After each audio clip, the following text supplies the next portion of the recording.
مارینا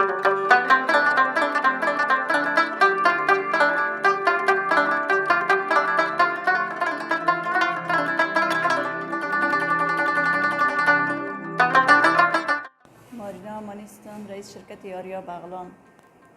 در افغانستان کمپانی داشتم، کمپانی لباس، کمپانی تولید سنگ لاجورد،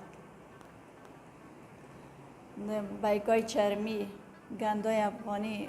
خانمای بیشتری برم کار میکرد در بخش بیک دوزی، در بخش لباس، در بخش سنگ لاجورد. خانما کتما کار میکرد. خانمایی بودن که بسیار خانمای بی بضاعت بودن، خانمای بی وقت ما کار میکرد. بعد از سقوط اشرف غنی طالبان آمد، باز خانما کارای خود از دست داد، کار نمیتونستند در بیرون، بسیار با مشکل مواجه بودن. باز خودم هم دیگه کمپانی خود از دست دادم، دار و ندار خود از دست دادم، دیگه کار کردن نتونستم. باز مهاجر شدم در سال 2023 به پاکستان. مدتی 2.5 سال میشه که در پاکستان هستم. در پاکستان زندگی میکنم. بسیار با مشکلات سخت روبرو شدم. اول پاکستان آمدیم، بسیار با مشکلات سخت روبرو بودیم.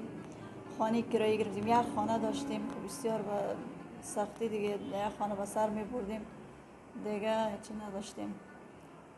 وضع اقتصاد ما زیاد خراب بود، کاروبار نمیتونستیم کرده، دیگه بسیار با مشکل بودیم. حال فعلا هم که هستیم بسیار بر روحی نارام، کشیدن زیاد است، ویزا نداریم، مشکلات سخت رو بروستیم. در یک سنتر کار فعلا حال خوب است، کارای در یک سنتر خیاطی کار میکنم. نانآور خانه من خودم هستم. شوهرم طالب از طرف طالب لطکوب شد و کاربار نمیتونه. بچه من به خاطر ویزا نداره، کار نمیتونه. تنها نانآور خودم هستم، یک تا دخترکم کار میکنیم.